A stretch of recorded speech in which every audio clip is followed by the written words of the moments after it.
오늘은 지난 시간에 이어서 상식이라는 말씀을 가지고 함께 은혜를 받도록 하겠습니다. 상식이라고 하는 것은 사전에서 찾아보면 일반적인 사람이 다 가지고 있는 지식이나 판단력을 얘기할 때 상식이라고 얘기를 합니다. 그러니까 일반적으로, 그러니까 특별한 사람이 가진 지식 말고 일반적인 모든 사람들이 다 이해하고 판단하고 그리고 분별할 수 있는 능력을 상식이라고 이야기할 수 있습니다. 상식에서 어긋난 삶을 살아가는 사람은 비상식적인 삶인데, 그 상식이라고 하는 것은 절대적인 것은 아닙니다. 문화에 따라서, 국가에 따라서 다 변화될 수 있는 것이 상식이잖아요. 그러니까 예를 들면 제가 1982년도에 처음으로 미국에 제가 집회를 갔었는데, 그때에 미국에 집회를 가니까 그냥 마중 나온 사람이 여자가 그냥 허그를 해요.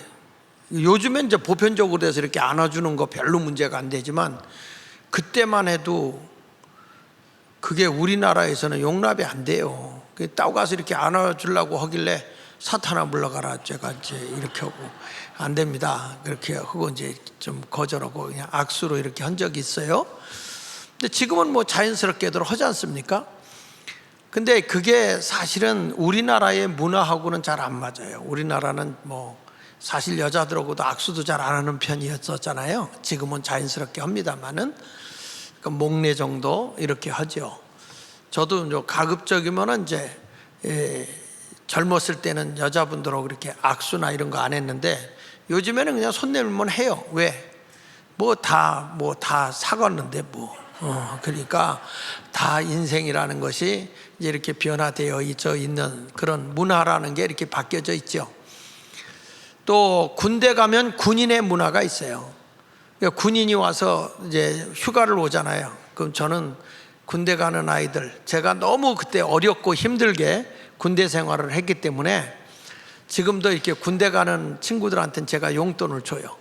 너무 집안이, 우리는 역사적 사명을 띠고 이 땅에 가난을 지고 태어나서 뭐 어디 갈 데도 못 가고, 또 군대에서 제가 그 당시에 그 인사 담당한 사람한테 조금만 뭐 쥐어주면 부대 좋은 데로 보직을 받을 수가 있었어요.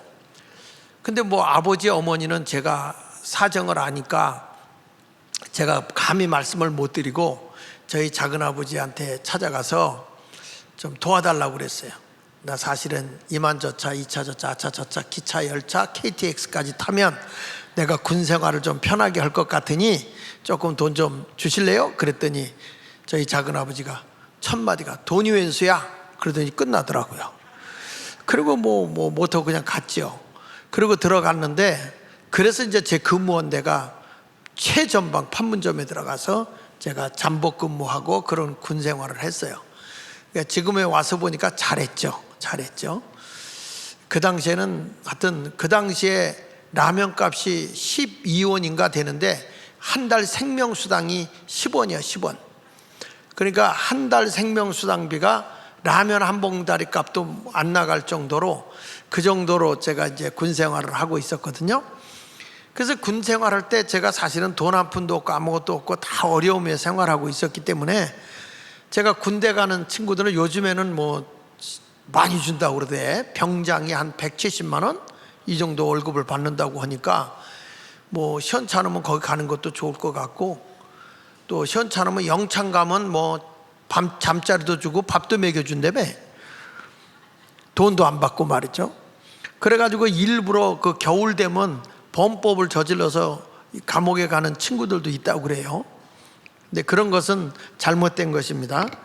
하여간에 이게 군대에 갔다 오면 꼭 와서 저한테 신고를 한다고요. 신고한 거 올 때 딱 와가지고 충성 뭐 이렇게 하고 가요. 그러면은 군기가 들었어요. 근데 어떤 인간 오면 안녕하세요 그래. 이건 싸가지가 없는 거예요. 이거는 군인의 상식을 벗어난 거예요. 아니 와가지고 목례를 하는 게 어딨어. 군인은 군인다워야 돼. 군인의 문화가 있다 이 말이에요. 그런데 제대하고 나와서 이 일반 생활하면서 군대식으로 인사하면 그것도 몰상식한 거예요. 그러니까 사람이 군인으로서의 상식적인 삶을 살아갈 때가 있고 일반인으로 살아갈 때 상식선이 있기 때문에 상황에 따라 상식은 절대화가 되지 않냐고 변경될 수 있다, 이런 것을 여러분에게 말씀하는 거예요. 그러니까 우리가 보면 예를 들면 이런 거예요. 여러분 유재석 아시죠? 유재석 몰라요? 연예인이 있잖아요. 유재석 아시죠? 모른다고 몰상식한 거예요? 아니잖아요. 그걸 어떤 분은 그래, 유재석 팬이 있어가지고 너 유재석 알아? 몰라. 그러면 이거 무식한 놈 같은 이라고, 이런 놈도 있어요. 근데 그거하고는 상식하고 상관없어요. 백종원이라고 아시죠? 요리 많은 사람. 모른다고 해서 무식한 거 아니에요. 혹시 여러분 이국종 씨라고 아시나요? 알아요? 어떻게 그분을 아세요? 그분이 응급조치의 최고의 의사로서 많이 알려진 분이죠. 그러니까 이렇게 보면 또 그 사람 모른다고 해서 우리가 비상식적인 사람은 아니라는 거예요. 그러니까 우리가 이 상식이라는 것은 보편적으로 모든 사람이 이해하고 판단하고 그리고 그 상황에 맞춰 행동할 수 있도록 만들어주는 게 상식이라는 거예요. 근데 이 상식이라는 것은 모든 사람이 다 동시에 이해할 수 있는 것이 상식인 것입니다. 그래서 내가 세상에 영향력을 행사하고 어떤 것을 행사하는데 자기만 안다고 해서 이거는 나만 절대적이야 라고 생각하면 안 되는 거예요. 사람이 세상의 모든 것을 치리하고 다스릴 때는 상식이 통하는 선에서 움직여야 된다는 거죠.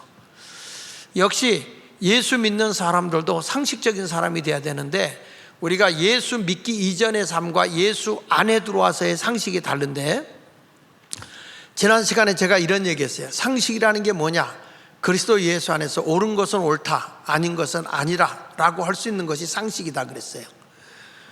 아닌 것도 옳다 그래도 안 되고 옳은 것을 아니다라고 해서도 안 되는 거예요. 그리스도인은 하나님이 보실 때 옳은 것은 옳다, 아닌 것은 아니다. 어떤 환경, 어떤 배경에 가서도 우리는 그리스도인으로서 합당하게 살아야 되는 것입니다. 그래서 상식적인 그리스도인으로서 상식적으로 살려고 하면 예수님이라면 어떻게 하셨을까? 이것을 늘 우리가 생각하고 있어야 돼요. 예수님이라면 어떻게 행하셨을까? 어떻게 이걸 판단하셨을까? 이런 것을 우리가 염두에 두면서 예수님의 뜻을 따라가는 것이 기독교인의 상식이다, 이렇게 여러분에게 말씀드릴 수 있습니다. 그러니까 예수님의 말씀처럼 옳은 것은 옳다 하고 아닌 것은 아니다, 잘못된 것은 잘못됐다, 이렇게 우리가 합리적으로 싸우려고 대드는 것이 아니라 합리적으로 우리가 해나가는 것이 기독교인의 상식이에요. 근데 오늘 본문의 내용은 태어나면서부터 안진뱅이 되었던 사람이 예수님의 제자들을 통해서 고침을 받아 일어나 걷게 된 사건입니다. 이런 사건을 누구 이름으로 했느냐, 이런 것 갖고 계속 논쟁이 생기잖아요. 그때 예수님을 따르던 제자들이 분명하게 세 가지를 우리에게 정의를 내려줘요. 그게 뭐냐면, 적어도 그리스도인이라고 하는 사람들은 어떤 사람들이냐? 복음을, 예수를 전하는 사람이 돼야 된다. 그리고 예수님을 기쁘게 하는 사람이 돼야 된다. 세 번째 가서는 우리가 하나님의 영광을 위해 살아야 된다. 이것이 그리스도인의 상식이다, 이렇게 일러주는 내용이에요. 그래서 오늘은 우리가 예수를 믿었으면 적어도 예수 믿는 자가 어떤 상식선에서 살아야 되겠느냐 하는 내용을 가지고 함께 살펴보려고 합니다. 첫째로는 복음을 전하는 것이 상식입니다. 한번 따라해 볼까요? 복음을 전하자. 복된 소리라는 말이에요. 복된 소리. 복음이라는 말은 복된 소리라는 거예요. 자, 여기 보면 안진뱅이로 태어나면서부터 안진뱅이로 구걸하고 있는 사람을 보는데, 베드로와 요한이 지나가다가 사도행전 3장 1절에 보니까 이 사람이 너무 불쌍한 거야. 그날따라 눈에 띄우는 거예요. 우리를 보라, 바라봤어요. 뭔가 은금을 얻을까 해서 바라봤는데 이런 말을 하는 겁니다. 은과 금은 내게 없다. 은금은 없다. 그러나 내게 있는 건 내게 준다. 내 안에 있는 걸 내게 주는데 바로 그분이 능력의 구원의 주가 되시는 예수 그리스도다. 그러면서 내게 있는 거 내게 주는데 예수 그리스도의 이름으로 일어나 걸어라. 이렇게 명령을 했더니 안진뱅이가 그 자리에서 퍽 일어나서 걷는 거예요. 할렐루야. 우리나라의 김익두 목사님도 그 종로에서 안진뱅이를 본 거야. 자기가 기도원에서 기도하고 내려오는데 안진뱅이가 있는 거야. 그 안진뱅이를 보는데 이 사도행전 3장 말씀이 생각나는 거예요. 그래서 사람들이 그 안진뱅이를 중심으로 이렇게 쭉 구걸을 하고 있으니까 사람도 그 주변에 많이 있었어요. 근데 이 김익두 목사님이 이 사람을 못 일으키면 어떡할까 하는 걱정이 생겨서 일로 오라고 그랬어요. 일로 오라고. 그러니까 이 안진뱅이가 돈을 얻을까 해서 골목을 막 따라갔어요. 따라가서 골목에 둘이 있는 자리에 가서 은과금은 내게 없지만 내게 있는 건 내게 주는데 나사렛 예수님으로 일어나 걸어라 그런 거예요. 그랬더니 그리고 잡아당기니까 대롱대롱 매달리기만 하지 다리가 펴지나. 그러니까 이 안진뱅이가 소리를 지르면서 뭐 하는 거냐고 돈도 안 주고 말이야. 그래서 김익두가 도망갔죠. 도망을 갔는데 산에 가서 계속 기도하고 내려오다가 그 안진뱅이 있는데 또 갔더니 그대로 그 자리에서 구걸하고 있는 거야. 일로 오라고 그랬더니 한 번 속지 두 번 속아요? 안 가지 안 따라가지. 안 간다 이놈아. 그 자리에서 김익두가 은과금은 내게 없지만 내게 있는 건 내게 주는데 나사렛 예수 일어나 걸으라는 순간에 그 안진뱅이가 일어났단 말이죠. 이게 우리나라의 사실적인 겁니다. 교회 사회에 나와 있는 사실이에요. 그러니까 이 시대에 이 안진뱅이가 일어나니까 이게 소문이 많이 나잖아요. 그러니까 저도 기도원에서 집회할 때 그때 그 86년도에 그때 기도원에서 상판리 기도원에서 집회하는데 이 혈류병을 알아가지고 다리가 마비가 돼서 안진뱅이가 된 친구가 있어요. 신영일이라고. 그때 권사님 보셨나 모르겠어. 그 기도원 집회에서 그때 집회할 때 그 안진뱅이가 일어났거든. 제가 예수 이름으로 기도할 때 일어났다고. 이야, 소문이 금방 나니까 그 다음 주간에는 그냥 기도원이 인산이네. 사람이 얼마나 많이 모이는데 안진뱅이 일어났단 말이야. 그리고 나서 그렇게 하는데 그분이 감리교 목사가 되셨죠. 감리교 목사가 됐고 그 아들들도 목사가 됐어요. 그래가지고 지난번에 와서 인사까지 하고 그렇게 하고 갔는데 여러분 이 소문이 난단 말이야. 근데 그 시대에도 소문이 났어요. 그때 사도행전 4장 5절로 7절에 이튿날 관리들과 장로들과 서기관들이 예루살렘에 모였는데 대제사장 안나스와 가야바와 요한과 알렉산더와 및 대제사장 문종이 다 참여하여 사도들을 가운데 세우고, 그러니까 베드로와 요한을 세운 거예요. 세우고 너희가 무슨 권세와 누구의 이름으로 이 일을 행했냐? 너희가 무슨 권세로 누구의 이름으로 이 안진뱅이를 일으켰느냐? 이렇게 물어본 거예요. 도대체 어떤 이름이기에 어떤 기도를 너희가 했기에 이런 안진뱅이를 일으킬 수가 있었느냐? 이렇게 베드로에게 물은 거예요. 베드로가 단호하게 얘기합니다. 거기 성경 사도행전 4장 8절부터 보면 이에 베드로가 성령이 충만하여 이르되 백성의 관리들과 장로들아, 만일 병자에게 행한 착한 일에 대하여 이 사람이 어떻게 구원을 받았느냐고 오늘 우리에게 질문한다면 너희와 모든 이스라엘 백성들은 알라. 누구의 이름으로 안진뱅이가 일어났는지 알라 하면서 너희가 십자가에 못 박고 하나님이 죽은 자 가운데 살리신 나사렛 예수 그리스도의 이름으로 이 사람이 건강하게 되어 너희 앞에 섰느니라. 여기 보십시오. 분명하게 선언하는 게 있어요. 나사렛 예수 그리스도의 이름으로. 예수님도 이런 말 했습니다. 너희가 무엇인지 내 이름으로 구하면 내가 이루어 주리라.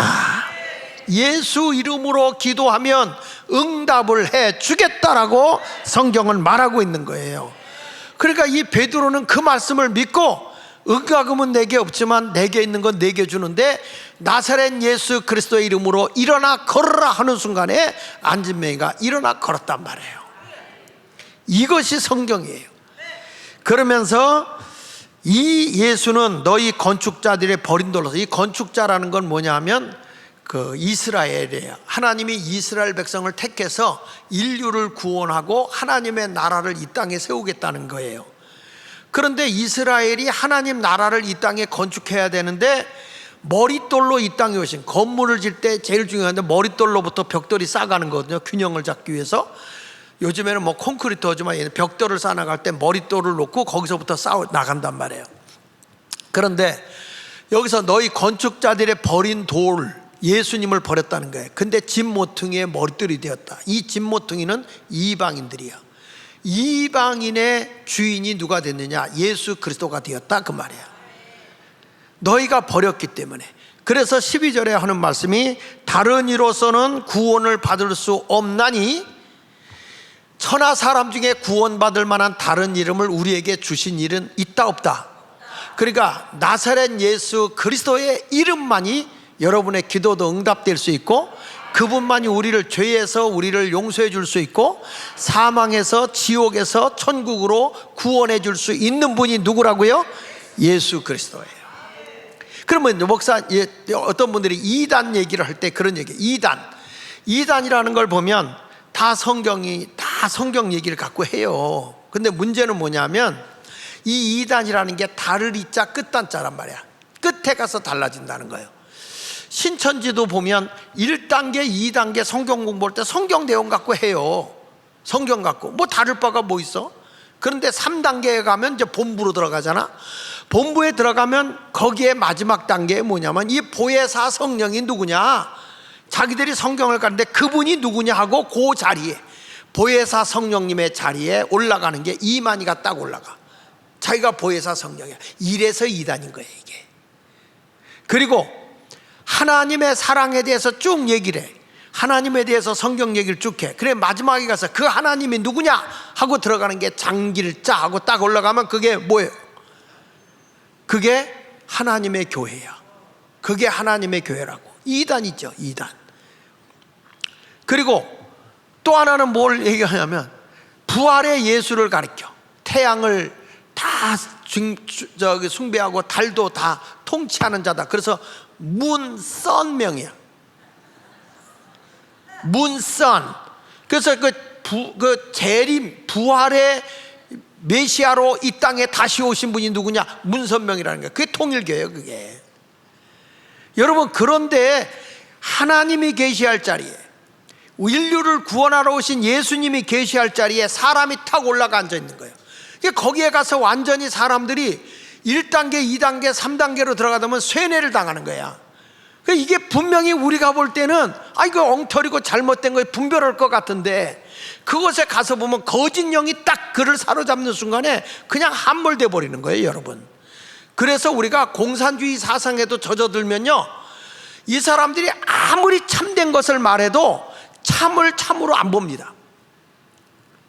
거짓된 걸 믿어버리기 때문에. 그래서 사상으로 그 사람이 정복을 당해버리면 그 사람을 개조시킬 수가 없어요. 그만큼 어려운 거예요, 사상범들은. 사상범으로 있던 사람이 어떻게 바뀌겠어요? 그러니까 여러분, 우리가 예수를 믿는다고 할 때 천하 인간의 예수 이름 외에는 구원 얻을 만한 이름이 없는 걸 알아야 돼요. 그래서 베드로가 20절에 보면 4장 20절에 이렇게 말한 거예요. 우리는 보고 들은 것을 말하지 아니할 수 없다. 우리는 직접 그분을 만나서 교육도 받고 그분과 함께 했고 그분은 죽는 것도 받고 무덤에서 부활한 사실도 봤는데, 예수 부활이 1대1로 만난 게 아니에요. 예수님의 부활은 500여 문도가 있는 데서도 예수님이 부활한 걸 보여주셨고, 120문도가 모였는데도 예수님이 나타나셨고, 집단적으로 예수님이 보여준 거예요. 개인적으로 사바사바한 게 아니라고요. 공개적으로 예수 그리스도는 합당하게 부활하신 분인 것입니다. 그러니까 여러분, 우리가 아는 것, 우리가 직접 경험한 것, 본 것을 많은 사람에게 증거하는 것, 이것이 상식인 거예요. 그러니까 내가 적어도 예수를 믿는다 그러면 어떤 사람이 되어야 되느냐? 우리를 위해서 십자가에 죽으셨고 장사 지낸 지 사흘 후에 부활하신 예수를 우리가 믿는 거예요, 믿는 거.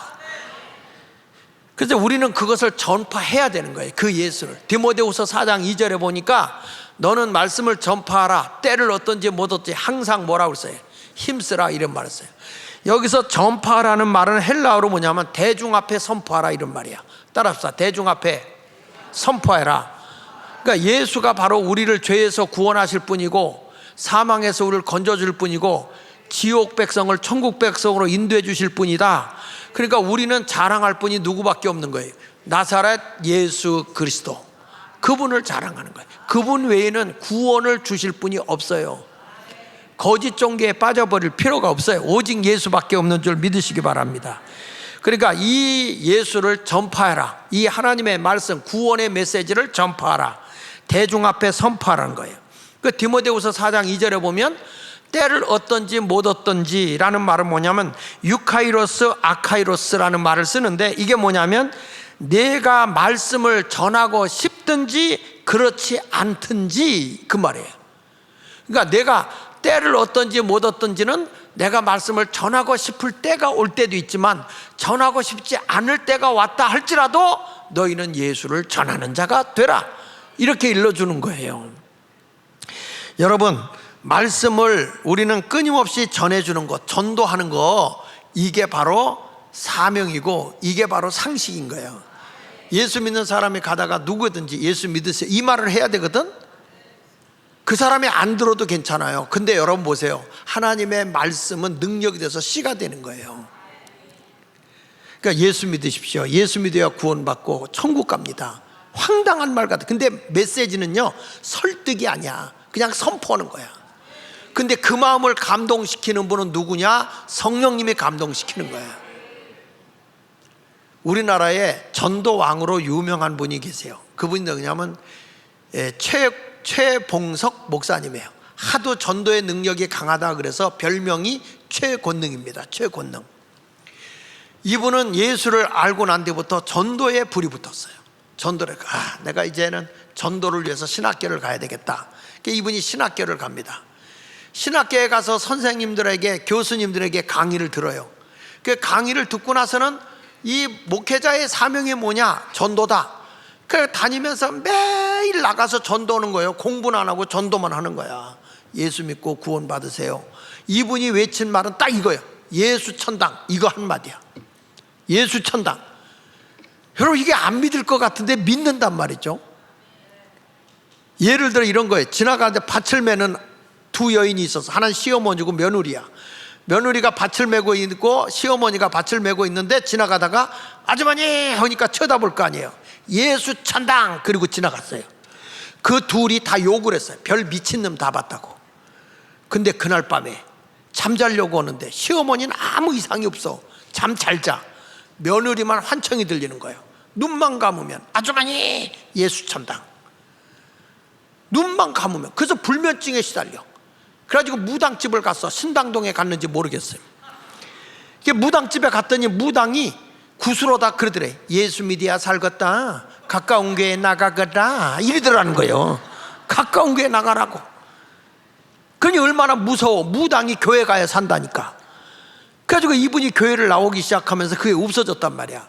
없어졌는데 뭐 밥도 잘 먹고 잠도 잘 자. 며느리한테 시어머니가, 야, 너 요즘에 괜찮아진 것 같으니까 가지 마라 그랬더니 이미 은혜를 받았거든. 어머니, 나는 센 귀신이 붙어서 수요일날도 가야 된대요, 이러는 거야. 그래서 수요일날도 나가. 근데 점점 얼굴에 살이 올라. 시어머니가, 야, 이제 그만 가라 그랬더니 어머니, 나는 지독한 귀신이 붙어서 그이와 어머니도 나와야 된대요. 그래서 전도까지 했잖아. 이거 보세요. 예수 천당 한마디가 사람을 변화시키는 거예요. 그러니까 우리는 때를 얻든지 못 얻든지 전도해야 되는 거야. 이 최봉석 목사가 신학교를 다닐 때 전도를 하다가 공부를 안 한 거야. 전도만 하고. 그러니까 항상 과락이야, 과락. 그러다가 이제 졸업 때가 됐는데 점수가 나쁘니까 졸업을 안 시키기로 한 거예요. 이분이 전도하고 와서는 교수님들 방으로 들어가서 교수님들한테 기도합시다 그런 거예요. 신학생이 이렇게 4년 동안 우리를 교육시켜서 고맙습니다. 제가 교수님들을 위해서 기도할 테니까 기도합시다. 그러면 기도하자는데 안 할 수 있어요? 아니, 지난 철야 때, 지난 금요일 철야 때 기도를 하는데 우리 주일학교 어린이 둘이 나한테 오더니 이래 귀에다 대고, 목사님 제가 기도해 드릴까요? 그러는 거야.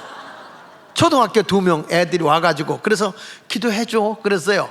그러니까 얘들이 나를 붙잡고 막 기도를 하는데 머리를 내 허벅지에다 쳐박고, 그리고 기도를 하는데 소리를 안 내고 기도하길래, 야, 소리 내서 기도해야지. 소리 내서 기도해봐.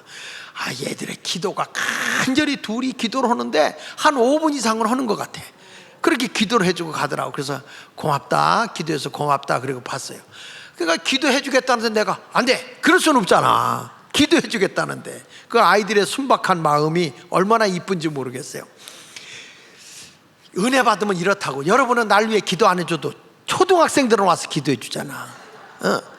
야, 그런데 이 최봉석이라는 신학생도 기도하자 하니까 교수들이 어쩔 수 없이 해야 되잖아요. 기도한 거예요. 하나님, 4년 동안 우리에게 하나님 나라 말씀을 잘 가르쳐준 교수님들 축복해 주시옵소서. 우리에게 이렇게 하나님의 나라를 위해서, 복음을 전하기 위해서 교육을 시켜주신 교수님들 감사합니다 하면서 기도를 한 거예요. 기도를 하면서 이분이 이렇게 기도합니다. 하나님, 그런데 신학교의 존립 목적이 무엇입니까? 그것은 인류의 영혼을 구원하기 위해서 신학교가 필요한 것입니다. 목사를 양성하는 목적도 말씀을 전해서 영혼을 구원하기 위함임을 압니다.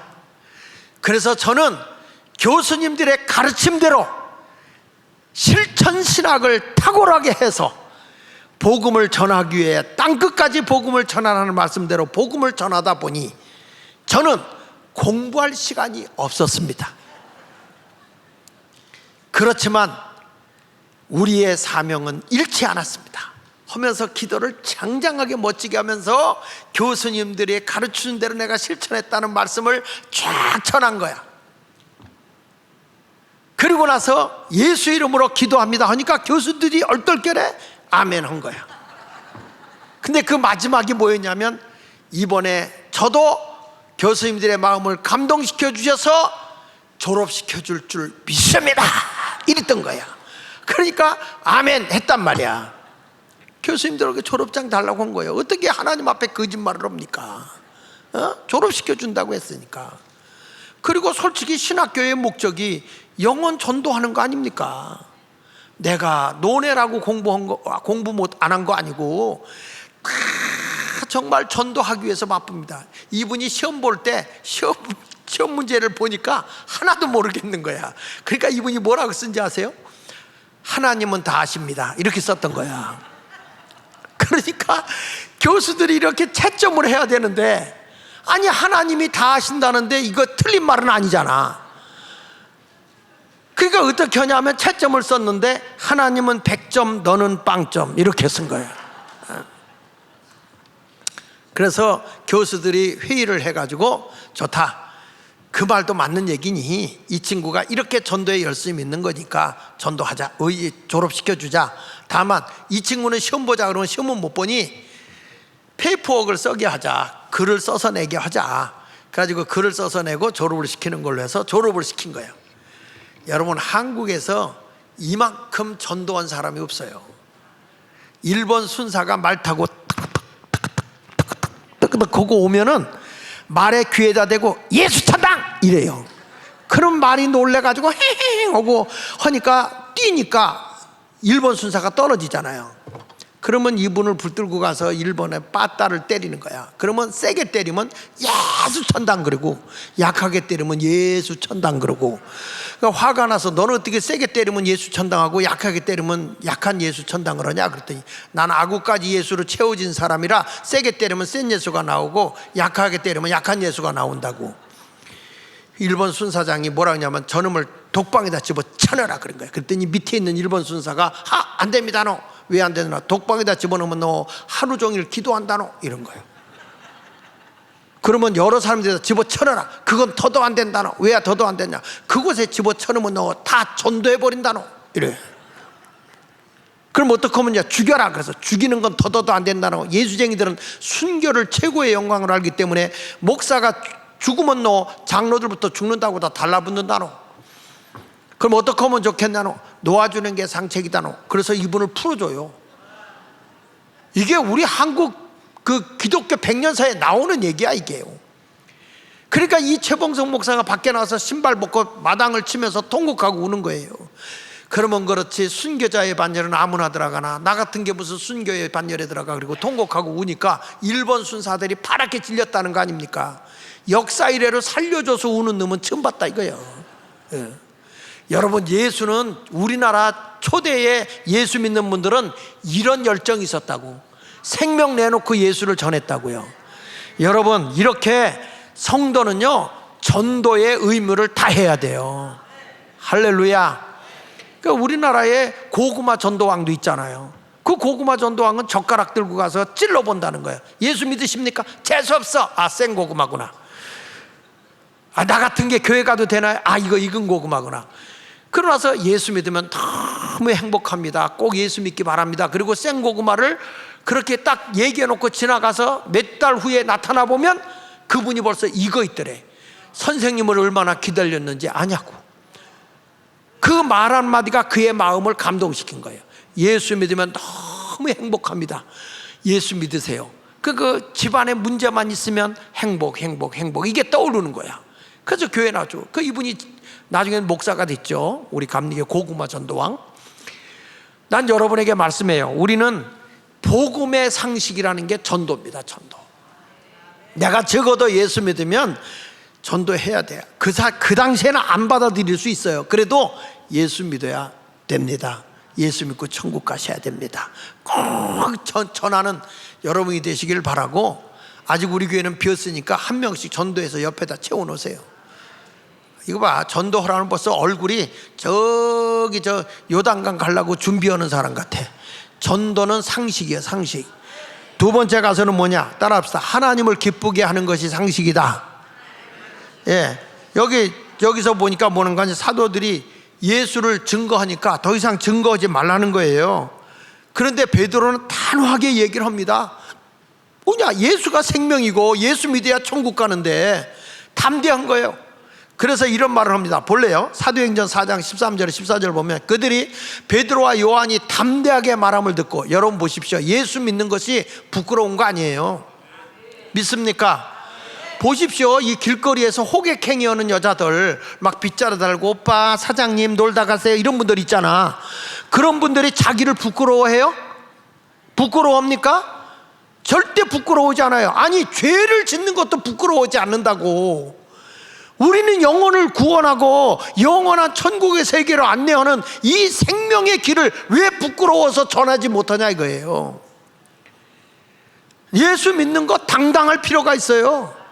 부끄러울 필요가 없는 거예요. 그러니까 베드로가 요한이 담대하게 말함을 보고 그들은 본래 학문이 없는 범인으로 알았다가 이상히 여기며, 또 전에 예수와 함께 있던 줄도 알고, 또 병 나은 사람이 그들과 함께 서 있는 것을 보고 비난할 말이 없었다는 거예요. 안진뱅이가 난 걸 보고 할 말이 없다라는 거예요.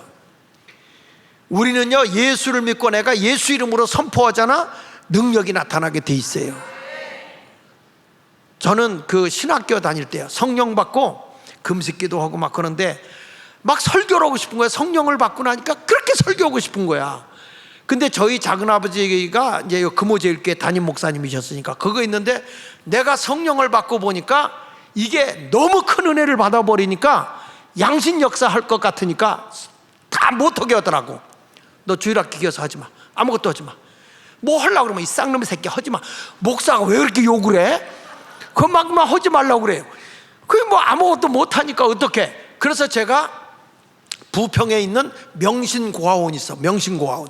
고아원에 가가지고 거기서 애들 놓고 설교를 하는 거야. 지금 보면요, 뭔 설교인지 나도 모르겠어. 그냥 가슴이 뜨거워서 한 설교였어. 그리고 이렇게 길거리를 지나가면요, 주의 음성이 들려. 주의 음성이 내 귀에 들려. 그 길거리를 지나가는데 한 여자가 비쩍비쩍하고 지나가는 거야. 여자가 술 취해가지고. 근데 주의 음성이 들려. 전도해라 이러는 거야. 날 들어. 저 여인의 전도해라 그러는 거예요. 아니, 멀쩡한 사람 놔두고 왜 그런 사람을 전도하라 그럴까? 그래서 내가 한 100m 정도 지나쳐서 지나갔는데 계속 내 귀에다 대고 전도해라 전도해라 전도해라 그러는 거예요. 그래가지고 가다가 섰어요. 저도 서가지고 그 여인을 오기를 기다리는데 귀신이 귀신같이 하는 거예요. 가요! 날 들어 가라는 거예요. 내가 서 있는데 자기 기다리는 줄 어떻게 하냐 이거야. 그 가라는 거예요. 그래서 나 이따가 괴로운 일 있으면 예수 믿으세요. 그 말 한마디 했거든요. 그 자리에서 펄떡 좋아서 엉엉 우는 거예요. 이 여자가 그 말 한마디에. 그러면서 제가 왜 그러시냐고 그랬더니 내가 예수 믿는 사람이라 이거야. 근데 내가 왜 술을 먹었는지 아냐? 시집으로 왔는데 교회를 못 나가게 시댁이 반대를 해가지고 교회를 못 나가는데 지금도 종이 울리면 벌떡 일어나서 자기는 그냥 기도한다는 거예요. 근데 교회는 못 나간다는 거예요. 그런데 애를 잃어버렸다는 거예요. 애를 찾다 못 찾아가지고 지금 울고불고 한다는 거예요. 그날이 공교롭게도 수요일이었어요. 수요일 저녁에 제가 이분을 그러면 지금 당장 교회 가자. 나 술 취했는데 어떻게 괜찮다고, 술 먹어도 괜찮다고, 까짓것 어차피 새 술에 못 취할 바에 썩은 술이라도 취해보는 거 괜찮다고 갔어. 근데 거기 가다가 보면 거기가 우리 집 바로 뒤에 있었던 데가 천성성결교회라고 있었어요. 그 교회를 내가 모셔다 드렸더니 거기서 막 장로들이 못 들어가는 거야. 술 취한 사람은 어떻게, 술 취했어도 받는 거라고 왜 못 들어가냐고. 근데 이 여자가 못 들어가니까 그냥 뛰어들어가 버리더라고. 나중에 그 여자를 만났는데요, 애를 그 교회에서 보관하고 있었어. 하나님이 그렇게 인도하시는 거예요. 여러분 보세요. 우리는요 담대해야 돼. 예수를 전해야 되는 거예요. 그 사실을 증거가 나타나는데 어떻게 하겠어요? 그러니까 우리도 전하는 자가 되시기를 바랍니다. 그런데 이게 자꾸 전하면 이 유대인들이 싫은 거야. 예수가 확장되는 게 싫은 거예요. 그래서 사도행전 4장 15절로 18절에 이런 말씀을 해요. 명하여 공회에서 나가라 하고 서로 의논하여 이르되 이 사람들을 어떻게 할까? 그들로 말미암아 유명한 표적이 나타난 것이, 그 안진뱅이가 일어났으니까요, 예루살렘에 사는 모든 사람에게 알려졌으니 우리도 부인할 수 없는지라. 이것이 민간하게 더 퍼지지 못하게 그들을 뭐하여? 위협하여 이후에는 이 이름으로 아무에게도 말하지 말게 하자. 더 이상 말하게 하지 말자. 그들을 불러 경고하여 도무지 예수 이름으로 말하지 말고 가르치지도 말라, 이렇게 위협을 한 거예요. 그런데 베드로와 요한은요 그들의 말을 딱 듣고는 하나님 앞에 당신의 말을 듣는 게 옳겠냐? 여기 성경 말씀에 보면 사도행전 4장 19절에 보면 이렇게 말해요. 베드로와 요한이 대답하여 이르되 하나님 앞에서 너희 말을 듣는 것이 하나님의 말씀을 듣는 것보다 옳은지 판단해봐라. 아니 하나님이 전하랬으면 전하는 거지 너희들이 위협한다고 해서 못 전할 수 있겠느냐? 담대하게 전하는 자가 되십시오. 하나님의 기적이 일어나는 것입니다. 우리나라에 유명한 깡패가 있어요. 안악산골이라고 기믹두라는 깡패가 있습니다. 이 기믹두라는 사람은 그 동네에서 장서는 날이면 외길이야, 신장로에 외길이야. 그 외길의 가운데 들어놓아요. 이 기믹두가 들어놓아서 밑으로 지나가면 내가 누워있는데 밑으로 갔다고 붙잡아서 돈 뜯고, 우위로 지나가면 우위로 지나갔다고 돈 뜯고, 배우로 지나가면 배우로 지나갔다고 돈 뜯고, 사람들이 그 기믹두 때문에 못 살겠는 거야. 그래서 장서는 날이면 하루 전부터 전부 다 이 성황당에 가가지고 고사를 지내요.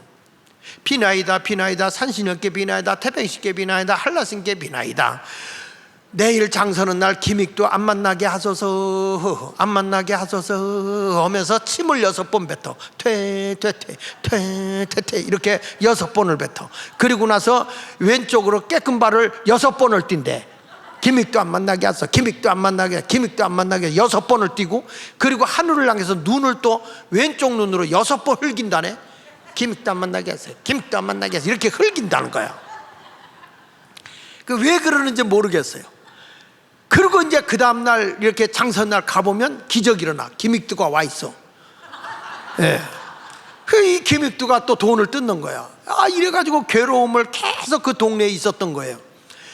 그러던데 그 교회 하나에 여자 전사 최 전사님이 계시는데 그분이 새벽 기도를 하면서 이런 서원 기도를 하는 거예요. 하나님, 오늘 새벽 기도하고 가다가 첫 번째 만나는 사람을 전도하게 하여 주시옵소서, 전도하게 해 주시옵소서 하고 이제 기도를 하고 아침에 안갯길을 걷는 거예요.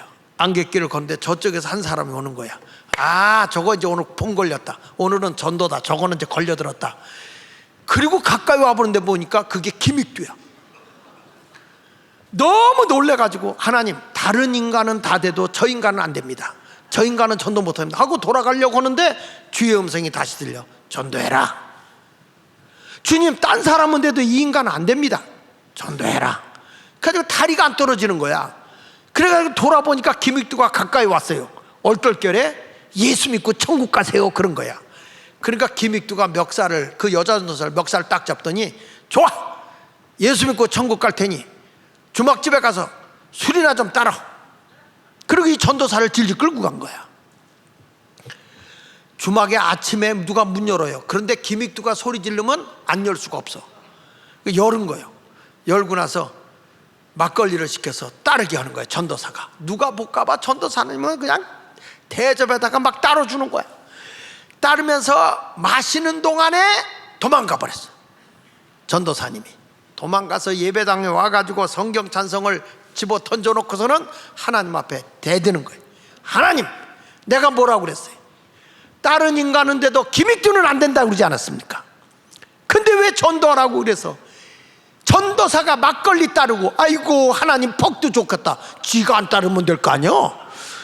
그런데 막 하나님 앞에 울면서 막 그냥 펄펄 뛰면서 막 그냥 답답하니까 그렇게 기도를 하고 있었던 거야. 한편 김익두는 술을 마시고 나오는데 무슨 드라마 같기도 하고 말이야. 막 속이 뜨거워서 뒤집히는 거예요. 막 견딜 수 없이 너무 아파가지고 너무 뜨거우니까 논에 물 있는 데 가서 굴르는 거예요. 떼굴떼굴 굴르면서 나 좀 살려달라고, 나 좀 살려고. 동네 사람들이 다 나와서 김익두 잘 돼진다, 죽는다는 말도 안 해. 다 잘 돼진다, 이놈의 새끼 빨리 뒤져라 그러면서 욕지거를 하는데, 그때 김익두가 저 위에 있는 교회 전도사 좀 불러다 달라고. 저 위에 있는 교회 전도사 좀 불러. 거기에 교인이 있어서 꼭 구경꾼 속에는 교인이 껴있거든. 예. 그러니까 이 교인이 헐레벌떡 예배당에 가보니까 웬 귀신이 전도사님이 하도 펄펄 떠서 머리가 이렇게 산발이 돼가지고 웬 귀신이 거기서 통곡하고 있는 거예요. 전도사님 지금 뭐 하냐고. 지금 김익두가 전도사님을 찾고 있다고, 다 죽어간다고. 그러니까 그제서는 얘기가, 그러면 그렇지 하나님이 그냥 놔두겠어? 아이고, 이렇게 속 달라요. 그래 가보니까 정말 김익두가 다 죽어가. 그래서 김익두를 끌어안고 기도를 해줍니다. 근데 거짓말같이 기도 끝나니까 다 가라앉아. 김익두가 그때 부고장을 보내요. 김익두 죽었다고. 전 동네에다 부고장을 다 보내. 이게 완학상걸 김익두라는 책에 나오는 얘기야 이게. 그래가지고 다 뿌렸는데 사람들이 얼마나 기뻐하는지. 잘 뒤졌다, 잘 뒤졌다. 근데 어느 날 장서는 날 가보니까 김익두가 있는 거예요. 아니 죽었대더니, 예, 옛날에 김익두는 죽었고 새로운 김익두가 태어났습니다. 이분이 나중에 목사가 되고요, 한국에서 가장 신유의 은사, 병든 자를 가장 많이 고친 목사가 김익두 목사입니다. 여러분, 이게 한국의 역사적 사실이에요. 보십시오. 우리가 보고 들은 것을 말하지 아니할 수 없다. 하나님의 진리 안에서는 우리가 전도라는 거 위협을 가해도 전해야 되는 거야. 우리 교회 초창기 때 교인들 온 분 가운데는 예수 믿는다고 해서 쫓겨났던 분도 있어요. 쫓겨나가지고 있다가 12년 정도 지난 후에 가족이, 그래도 이런 진국 며느리가 없다, 다시 오게 하자. 그래서 데려가서 뭐하러 들어가냐고 내가 들어가지 말라고 했더니, 목사님 들어가서 전도해야 될 거 아니요. 그 들어가서 다 예수 믿게 만들었다니까요. 그런 분도 계세요. 저희 집도요, 예수가 오기 전에는 아이고, 저희 할아버지 별명이 성이 주씨에다 이름이 정뱅이요. 뭐라고? 저희 할아버지 별명이 주정뱅이요. 아침부터 술 드시면 저녁까지 술 드려. 아버지가 공부시켜달라고 그러면 명언을 남겼다니까. 이놈아, 술 마실 돈도 없는데 공부시킬 돈이 어딨냐. 그래서 아버지가 13살 때 찾아간 게 교회예요. 교회 가서 글을 읽히면서 저희 아버님이 깨달은 것이, 배워야 사랑구시라고, 예수 믿어야 하나님께 인도함을 받는다. 그래서 저희 자녀들 이름을 전부 다 배우락자 쓴 거예요. 그리고 예수 믿어야 지도자가 된다. 저희 작은 할아버지는 별명이 성이 노씨에다가 이름이 상술이요. 노상술로 사는 거예요. 노상술로. 그 노상술이요. 저희 할머니는 또 성이 반씨에다 이름이 무당이요. 하여튼 동네 굿했다 그러면 내 손 잡고 맨 앞자리 가서 은혜 받아. 요즘 무당은 날라리예요. 그때 무당은 작두 위에다가 사다리 위에다가 시루떡 올려놓고 거기다 작두 시퍼런 거 2개 올려놓고 맨발로 올라가서 칼춤을 춰. 그래도 발이 안 잘라져. 그리고 나서 한참 신내리면은 딱 시루떡을 꼭 그 사람들도 십자가로 그려. 십자가로 잘라가지고 위에 걸 딱 띄워가지고 구실에 하고 던져요. 귀신도 귀신같이 알아. 첫 것은 안 먹어요. 하나님의 것이라고 안 먹고 구실에 하고 던져. 그러면 우리 할머니가 그걸 치마를 벌려서 그걸 받아가지고 그걸 날 먹으라고 줘. 야, 우리 할머니가 선지자야. 그때부터 벌써 목사가 될 걸 알고 1000열매만 걷어서 먹였다니까 내가. 집안이 하여튼 예배당만 어머니 아버지가 교회 갔다 오면 어머니 여기는 옛날에 그 긴 담뱃대 곤봉대 있잖아요. 그거 끝에가 굴이잖아. 그걸 담배 얼마나 뜨거워. 그걸로 어머니 정수리를 찢어 그냥. 우리 어머니 여기가 머리가 이만큼이 없었어요. 그래도 예수를 믿어가지고 온 가족을 다 예수 믿고 나중에는 결국에는 할머니도 다 예수 믿고 구원받아 천국 갔죠. 그러니까 전 가족이 우리 집을 보면 예수 믿은 순서대로 복 받았어. 예수 믿은 순서대로 하나님이 그렇게 복을 주더라고요. 그러니까 저희 아버지의 소원이 아버지는 이제 배움이 없으니까 막내 동생을 7남매의 장손이 우리 아버지니까 다 뒷바라지 하느라고 우리 집은 역사적 가난의 사명을 띠고 이 땅에 태어났어요. 그래도 그 막내 동생은 그 공부도 잘했는데 어딜 보내냐면 신학을 보내서 감리교 목사를 만든 거야. 그 나중에 부흥강사 돼서 한국을 주름잡게 했고 감리교 감독회장까지 하시고 그랬죠. 조금 일찍 하나님 나라 가셨기 때문에 좀 아쉽긴 하지만 내가 이 금호동에서 여기 오고 얼마 멀지도 않잖아. 교회 개척할 때 신당동에 사는 식구 우리한테 보내줘 그랬더니 없어 그랬더니 많았어. 근데 없디야. 그리고 개척할 때 딴 내 사람들은 많이 도와줬어요. 전 1원 앞으로 안 도와주는 거야. 내가 한 번은 너무 어려워서 도와달라고 그랬더니 돈이 웬수다. 그게 군대 갈 때하고 지금하고 똑같아. 웬수다 그러고 안 도와줘. 그래서 내가 그때부터 오기가 생겨서 내가 작은 아버지한테 손을 내밀면 인간이 아니다. 그때부터 엎드려서 하나님에게 손 내밀었어. 하나님이 다 해결해. 다 하나님이. 그 교회가 부흥되니까 그제서 너 우리 기도원에 와서 부흥해라. 우리 교회 와서 부흥해라. 그래가지고 부흥하기 시작하고 그때 내가 욕 많이 먹었어요. 왜? 엘리야 시대는 가고 모세의 시대는 가고 엘리야의 시대가 오도다. 내가 그랬거든. 그때 내가 몇 살에 교회를 개척했냐? 27살에 교회를 개척했거든. 그 27살의 교회, 그러니까 만으로 하면 26이요. 26살에 이 신당동의 교회를 개척. 요즘 26이면 전부 다 젖도 안 떨어졌어. 젖도 안 떨어졌어. 그렇지만 하나님이 쓰시더라고요. 성령 받으니까 쓰시는 거야. 그러니까 우리는 누굴 기쁘게 하면 되느냐? 우리 주님만 기쁘게 하면 돼요. 보세요. 여기 성경 말씀 갈라디아서 1장 10절 같이 읽어보세요. 시작. 이제 내가 사람들에게 좋게, 이게 바울이 한 얘기야. 바울이 내가 사람들에게 좋게 하랴 하나님께 좋게 하랴 사람들에게 기쁨을 구하랴 내가 지금까지 사람들의 기쁨을 구하였다면 그리스도의 종이 아니니라. 언제나 하나님이 좋아하는 일, 하나님만 기쁘게 하는 일을 했다는 거예요. 여러분도 이런 신앙을 가지시길 축원합니다. 그리고 상식의 신앙은요, 세 번째 가서 하나님께 영광 돌리는 거예요. 하나님께.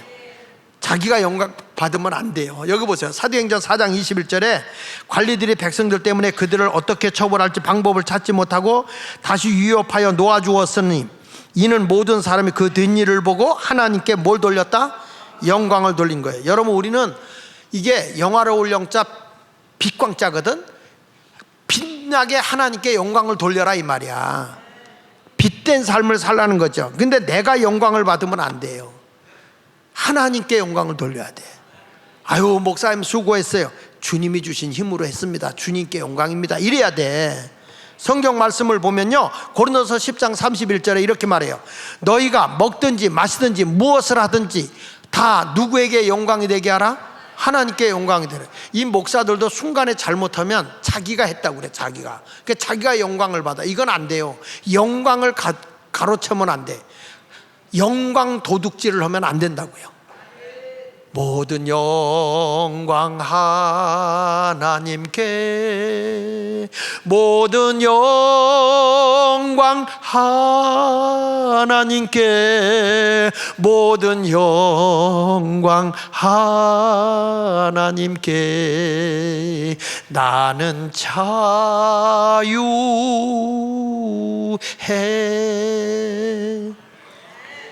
하나님께 영광 돌리면요, 내가 자유한 거예요. 내가 하나님의 영광을 가로채면 안 되는 거예요. 베드로전서 4장 11절에 베드로가 이런 말을 합니다. 누가 말하려면 하나님의 말씀을 하는 것 같이 하고, 누가 봉사하려면 하나님이 공급하신 힘으로 하는 것 같이 해라. 하나님이 하시는 거라는 거죠. 이는 범사에 예수 그리스도로 말미암아 하나님이 영광을 받으시게 하려 함이니 그에게 영광과 권능이 세세 무궁하도록 있느니라. 아멘. 그러니까 사도 바울은 가는 곳마다 곳곳마다 다 하나님께 영광이야. 바울은요, 자랑할 거리가 굉장히 많은 사람이야. 그래도 자기가 영광 받지 않아. 하나님께 영광 받는 거지. 목사들이 아차 잘못하면요, 영광 도둑놈들이 돼요. 하나님이 받아야 할 영광을 내가 받아버리기가 쉬워요. 요즘에도 제 아내가 툭하면 나한테 이런 얘기를 해요. 당신이 부각돼서는 안 된다. 당신이 나타나면 안 된다. 하나님께 영광이 되라. 난 제 아내가 무서워. 그래서 내가 뭐 힘이 있고 내가 뭐 잘났다고 내가 하겠어. 다 하나님의 영광이지. 그럴수록 하나님을 높이라고 말이야. 그런 얘기를 해요. 여기 보세요. 데살로니가서 1장 12절에도 곧 여기 보십시오. 데살로니가서 1장 우리 하나님과 주 예수 그리스도의 은혜대로 우리 주 예수 이름이 너희 가운데 영광을 받으시고 너희도 그 안에서 영광을 받게 하려 하느냐. 여러분, 내가 보세요. 하나님의 영광을 드러내면요, 저절로 영광이 나타나요. 가서 막 뭐라고 그러다 내가 할 필요가 없어. 천국은요, 박가 이가 김가 오가 장가 조가 홍가 다 천국 가거든. 근데 천국에 없는 성은 내가는 없어. 천국에는 내가 뭐 했다, 내가 뭐 해. 천국에는 아무도 없어요. 그 사도 바울도 그런 얘기는, 내가 다른 사도보다 더 많이 수고하였으나 내가 한 것이 아니요 주님의 은혜로다. 주님의 은혜로 했다. 고린도전서 15장 10절에 그렇게 말하는 거예요. 내가 다른 사도보다 더 많이 수고한. 한번 띄워봐요. 고린도전서 15장 10절 한번 띄워봐. 여기 내가 성경을 안 올려놓았지만 보세요. 빨리 찾아, 눈치껏. 고린도전서 15장 10절에 보면 사도 바울이 한 얘기가 그래. 내가 다른 사도보다 더 많이 수고했다는 거예요. 자, 보세요. 내가 나 된 것은 하나님 은혜 된 것인데 내게 주신 그의 은혜가 헛되지 아니하여 내가 모든 사도보다 뭐라고 그랬어요? 더 많이 수고하였으나 내가 한 것이 아니다. 내가 한 것이 아니요 뭐라고 그랬어요? 오직 나와 함께 하신 하나님의 은혜다. 하나님의 은혜다. 보세요. 다 하나님의 은혜로 했다는, 하나님께 높여드리는 거야. 어떤 사람은 그래, 내가 없으면 되는가 봐라. 아이고, 그 인간 때문에 안 돼. 교회도 말이야, 목회를 하다 보면, 교회 안에 보면 자기가 하나님이 되는 인간들 때문에 교회가 문제가 생겨요. 우리 지방에도 장로들이 말해가서 목사 이동시켜달라고 하늘에서 감사를 찾아갔다는 거야. 그거 갖고 회의한다고 그래. 내가 한마디 했어요. 감리사 정신 차리라고 말이야. 무엇이 옳고 그름지도 알지 못하고 말이야. 그거 그냥 통과시켜줘 버리면 목사들 목에다 칼 대는 거야. 하자가 없는데, 별것이 없는데 자기들 이권이 관여가 안 되니까 자기 기득권을 행사하려고 하는 그런 장로들의 편을 들어? 생명 걸고 지켜야지. 그래가지고 중진회의 하는 데서 부결됐지. 모든 영광은 하나님이 받아야 돼요. 로마서 15장 6절에 보세요. 한 마음과 한 입으로 하나님과 우리 주 예수 그리스도의 아버지께 영광을 돌리게 하려 함이니라. 여러분, 하나님께 영광을 돌려야 되는 거예요. 내가 사명받고 모려온 자, 사도행전 20장 24절에도 보니까 내 달려갈 길과 주 예수께 받은 사명, 하나님의 은혜의 복음을 증언하는 일을 마치려 하면은 나의 생명조차 조금 더 귀한 것으로 여기지 않는다. 하나님을 위해 살려고 할 때 생명이 귀한 게 어디 있느냐, 오직 주만을 위해서 살게 되겠다, 이렇게 말씀하고 있는 거예요. 여러분들도 오늘 주님 앞에 이렇게 질문을 한번 해보세요. 사도 바울이 한 것처럼. 자, 첫 번째, 시작. 내가 하는 이 일이 복음 증언하는 일에 합당한 것인가? 내가 하는 일이 이게 복음에 합당한 일인가? 이거부터 질문해 보세요. 두 번째 가서 보세요. 하나님을 기쁘시게 하는 일인가? 아니면 인간을 기쁘게 하는 일인가? 언제나 우리는 누구를 기쁘게 해야 돼요? 하나님을 기쁘게 해드려야 할 줄로 믿습니다. 상식이 이런 거예요. 상식이. 지금 나라가 돌아가는 꼴을 보면 하나님의 말씀에 보면 전혀 상식적이지 않은 거예요. 내가 지난번에 얘기했죠. 저기 포괄적 차별금지법이라는 걸 내가 얘기했는데, 지금 우리나라가 포괄적 차별금지법을 통과시키려고 하고 있잖아요. 여러분, 이게 통과되면 나라 망하는 거야. 이거 생명 걸고 교회가 지켜내야 되는 거예요. 36개국이 포괄적 금지법을 통과됐는데, 통과된 나라는 다 망한 거예요. 여기 보면 뭐 여성이 남편 되고 남성이 아내가 되고, 이런 동성애, 이런 걸 위해서 성전환을 하고 말이죠. 이런 것이 돼서 되겠냐 이거야. 지난번에 했으니까 넘겨서 보시면, 그러니까 이제 성전환 하니까 어떤 일이 벌어져요? 화장실이 남녀 구분이 없어져요. 그냥 공동으로 생각하게 되고, 오른쪽 밑에 보세요. 모두의 화장실 준공식, 이게 한국의 서울대학에서도 하고 있고 카이스트에서도 이 짓을 해요. 그러니까 여기서 더 범죄가 더 생기는 거예요. 얼마나 웃기는 일이 생기는지 알아요? 성전환을 안 했어도 태어나서 자기가 이렇게, 나는 남자인데 난 여성으로 살겠어, 그러면 여성으로 호적을 올려주게 돼 있어. 말이 돼? 그러면 이제 이 사람은 남자 모습을 갖고 있잖아요. 여탕에 들어가는 거야. 저 보세요. 여기 법원에서 성전환 수술 안 해도 성별 정정이 가능하다. 이런 법이 통과되면 돼, 안 돼요? 안 되지. 수영선수 수영하다가 자기가 수영해서 계속 치니까 남자가 나 여성이 되겠다. 여성 수영하면 여자들이 이기겠어? 남자가 이기겠어요? 그 성전환하니까 이게 또 여성이래. 이런 법을 통과시키고 있는 게 우리 대한민국에 지금 통과시키려고 있기 때문에 하나님의 진리로 지금 우리가 정신 차려야 하는데 국민들이 이걸 못 깨닫는다니까요. 만약에 이게 잘못된 포괄적 차별금지법이 통과되잖아요. 여러분, 공산주의가 좋아요? 김일성이 좋아요? 그 반대하면 여러분 차별금지법에 감옥 가는 거야. 이게 포괄적 차별금지법이에요. 예수 믿고 예수 믿어야 구원받습니다. 이게 차별금지야. 이런 일들이 생기는 거예요. 평등이라는 것이 모든 사람이 똑같은 게 평등이 아니야. 능력별로 골고루 받는 게 평등이지. 여러분 생각해 보세요. 어린애기 100만 원 오고 어른 100만 원 오고 그게 평등한 겁니까? 똑같이 받는 게 평등입니까? 어른은 쓸 게 더 많잖아. 하나님은요, 능력별로 주시는 게 평등인 거야. 그래서 많이 가진 자는 나눠주는 거고 베풀면서 사는 거고. 미국에서 이런 거 주장하다가 지금 이 포괄적 금지법이 통과된 데는요, 목사들이 설교를 못해요, 제대로. 설교를 듣다가 조금 기분 나쁘다 그러면은 막, 이거 보세요, 이게 음란 축제 일어나는 거 보시라고. 벌거벗고 뭔 짓 하는 거야 이게. 과자가 어떻게 성기냐고. 미국에서 동성애 행위는 죄라고 설교한 데일 맥애플린 목사님이 구속당하고 말이야, 벌금 물고. 지금 이게 우리나라에서 일어나기 직전이에요. 그러니까 내가 얘기하는 거예요. 기독교의 정체성을 가진 데가 국회 들어가야 된다니까. 그래서 이거 싸워야 돼요. 국민의힘 못 믿습니다. 더불어민주당 믿어요? 더불어민주당은 정의당이 이끌고 가는데, 정의당이. 여기 보세요.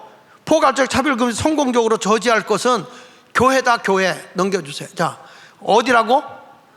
교회가 이거 강력하게 반대하고 나와야 되는 거예요. 그래야 여러분 대한민국이 삽니다. 이게 상식 아니요? 하나님의 말씀에 비춰보면 이게 세상이 아무리 바뀌어도 이거는 죄잖아. 여러분 이걸 상식으로 받아들일 수 있어요? 내 자식이 장가를 갔는데, 내 아들이 장가를 갔는데 며느리라고 데려왔는데 수염단한 남자요. 이거 봐, 며느리라고 데려왔는데 여자고, 이거 박을 수 있겠어요? 이거 사위 며느리가 이런 식으로 된단 말이야. 그래서 넘겨서 보면 차별금지법이 통과되면 전도, 이게 예수 믿는 사람은 상식이거든요. 전도가 내가 얘기했잖아요. 이거 하면은 걸리는 거예요. 그래서 문재인이가 뭐라 했어요? 지금까지 경험해보지 못한 나라를 만들겠다고 그랬잖아. 이게 이거야. 공산주의가 판을 치고 말이죠. 지금 보세요. 대한민국에 우리 군인을 갖다, 우리 아군을 죽이는 누구야? 정률성이 그 기념관을 전라도 광주에다 짓는, 이게 말이 되냐고 여러분.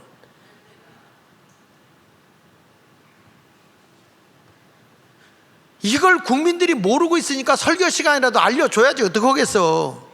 이런 법을 개통시키는데 앞장서는 게 정의당이에요. 정의당 5명밖에 안 돼. 5명밖에 안 돼. 그래도 국민의힘을 끌고 가잖아. 그러니까 기독교의 정신을 가지고 있는 사람들이 국회에 들어가야 된다니까. 그래서 하나님의 법에 위근난 걸 싸워서라도 뜯어 고쳐야 돼. 여러분 자유민주주의가 뭐라고 그랬어요? 자유민주주의라는 것은 개인의 재산, 개인의 생명, 개인의 모든 자유를 존중히 여기는 통치 방법이야. 그래서 아무리 결정이 됐어도 개인에게 해가 입으면 법을 고쳐서라도 개인을 유익하게 해주는 게 자유민주주의예요. 그러면 민주주의는 뭐예요? 민주주의는 다수결로 결정하고 난 뒤에 개인을 희생하는 거야. 공동체라고 하는 이것을 파괴해. 개인은 죽어. 너 죽어. 그래서 이게 공산당은 인민민주주의, 북한은 인민민주주의잖아요. 여러분 이런 걸 알아야 돼. 윤석열 대통령 계속 자유를 강조하고 문재인은 자유를 빼버리고, 아이고 이거 대통령 바뀐 건요 정말 하나님의 은혜요. 지금 보세요. 기회를 주고 우리가 정찰을 지금 못해. 지금 이번에 팔레스타인하고 이스라엘하고 전쟁 난 거 보셨죠? 순간에 5,000발을 쏴버리니까 이게 막을 수가 없어. 아이돌이라고 해서 이게 다 막을 수가 없는 거예요. 5,000발을 쏴야 되는데 어떻게 그걸 막아요? 근데 거기에 공교롭게도 북한 무기가 들어가 있잖아. 근데 이 문재인이가 우리나라 20km, 양쪽 20km, 저 동부전선은 40km를 무장해제 시켰잖아요. 9.19 법에 의해서. 그전에는 위에서 딱 정찰기가 뜨면 북한 상황을 봤습니다. 근데 20km, 40km 이상을 볼 수가 없어요 지금은. 그러니까 쟤네들이 전쟁에서 막 갈겨버리면 어떤 일이 생기겠어요? 이런 일들을 만들어 놓은 게 전 정권이라고. 그러니까 교회가 정신 차려야 되지 지금요. 상식으로 가자고. 상식으로. 이게 지금 여러분, 나는 정치를 하자는 얘기가 아니야. 지금 교회가 위기요. 대한민국이 위기고. 이런 것을 알면서 우리가 깨우치고 국민을 하나하나 깨우치기 위해서 다 이 운동을 일어나야 되는데 목사들도 몰라요. 제 아우 목사가 그 샘TV라는 걸 해요. 샘TV 여러분도 들어가서 봐요. 거기 들을 게 많아. 거기서 좀 유튜브도 눌러주고 그래. 근데 그 샘TV에서 뭐냐면 차별금지법에 대해서 얘기를 했다고. 차별금지법에 대해서 얘기를 했는데 거기서 그 지역에 있는 목사가 이게 어느 것이 옳은 건지 그른 건지 모르니까 이거는 더 이상 얘기하지 말라 이렇게 댓글을 달았어. 그 지역에 있는 목사들이. 여러분 목사들도 이 지경이야 지금. 왜 그러냐? 사상이 전부 다 목사들도 정복당한 거예요. 그럼 누가 깨우쳐야 돼? 이제 여러분이나 저나 깨우쳐야지. 어떤 분은 이런 설교하니까 교회가 갈등이 생겨서 난 교회를 옮길까? 이게 싫으면 당신은 공산당이 와야 살겠다. 여러분 이런 거 알고 예수 믿어야 돼. 제대로 알고 예수 믿으라고. 장하길 목사가 이런 설교 한 적 있어? 그전에는 안 했어. 근데 내가 학교 문제로 전교조한테 당하고 보니까 이게 학교도 다 공산주의로 만들어 버리려고 한 거고, 고발당해서 내가 재판받다 보니까 아, 이거 아니구나. 그래서 조사를 해보니까 끔찍한 거예요. 대한민국이 끔찍한 거예요. 그래서 이런 얘기를 하면 알아들으란 말이에요. 가정에 있는 남편들도 이해를 시켜, 애들도 이걸 이해시키라고요. 이거 보세요. 성별 정체성, 남자인 내가 여자라고 했을 때 모두가 인정해야 한다, 아니라고 판단해서는 안 되는 거예요. 이게 만약에 아니잖아, 여자 아니잖아, 그러면 성차별 대우한 거예요. 그 벌금 물어야 되고 감옥에 가야지. 어떻게 지나가다가 느닷없이 나 여자요 그러면은 내가 지나가다가 집사님 나 여자요 그래, 그 믿어야 돼. 요즘에 어느 정도인지 아십니까? 날아가요. 보세요. 나 간첩이야 그럼 믿어져 안 믿어져? 지나가다가 TV에서 코미디언들 나 진짜 간첩이 그래요, 나 간첩이야, 근데 믿어져 안 믿어져? 안 믿죠. 이게 바로 러시아, 소련의 KGB의 전략에 벌써 다 먹힌 거예요. 세계가 그런 전략을 한 거예요. 간첩도 간첩이 아닌 듯 보이게 하라. 스스로 내가 간첩이다 그래도 아무도 안 믿어. 이런 시대야. 그럼 옆에 있는 사람도 덩다 나도 간첩이에요 이런다니까. 믿지 못하게 하는 세상이에요. 그래서 여기 쭉 보면 고용 문제 뭐 이런 것들 가지고 쭉 나옵니다. 자, 거기 한번 넘겨서 보십시오. 거기 한번 읽어볼게요. 이게 이 법이 통과되는 순간에 동성애는 죄가 아니고 동성애가 죄라고 말하는 사람이 죄인이 된다고 형사처벌까지 받는 시대가 되는 거예요. 그러니까 이런 법이 통과되면 돼, 안 돼? 안 되죠. 그래서 우리가 지금 자유통일당이 국회로 들어가려고 길을 쓰는 이유는 이런 잘못된 법을 바로 잡아줘야 교회가 핍박을 안 받는 거예요. 여러분 자녀가 잘못되지 않는 거예요. 그것 때문에 가는데 이걸 이해를 못 하더라고. 아, 답답해. 넘겨서 보실까요? 악한 법이 만들어지면 제도와 정책과 문화에 영향을 주게 되어 있다. 미국은 동성애는 문제가 있다고 자기 생각을 말했는데 24시간 만에 목사가 박탈당했어요. 이런 시대가 되는 거예요. 그래서 나는 오늘 말씀의 결론입니다. 여러분 상식적으로 살아야 돼, 상식적으로. 그래서 뭐가 전해져야, 교회는 이런 것에 함몰되지 말고 복음이 전해져야 돼. 그리고 하나님을 기쁘게 해야 되고 하나님께 영광이 되는 삶을 살아야 되는 거예요. 이게 상식이라는 거예요. 이런 상식이 세상을 빛되게 이끌 수 있는 거죠. 믿습니까? 그러니까 교회가 세상에 빛이 돼야 되고 등불이 돼야 되는 거예요. 교회마저 방향을 잃어버리게 되면 세상을 이끌 길이 없어요. 지금 우리 교회 아이들이 인성교육을 계속 하잖아, 이런 걸 배우잖아요. 근데 이 아이들이 이걸 배우면서 학교에 가서 얼마나 아이들이 스스로 자존감을 높이는지, 이 아이들이 전부 다 학교에 가서 우리 교회 주일학교 애들이요 반장 회장을 거의 다 해요. 그 전에 그러지 않던 애들이거든. 근데 이 알티바이블이라는 인성교육을 하면서 스스로 자기 자신을 높여요. 자기가 비하되고 난 아무것도 할 수 없는 사람인데 아니야, 존재감이 있는 사람으로 여기는 거예요. 이게 복음의 상식인 거야. 세상에 빛이 되고 세상에 소금이 되는 겁니다. 그런 성도의 삶을 살기 원하면 아멘 좀 한번 합시다. 감사합니다. 자, 기도하겠습니다. 오늘 말씀을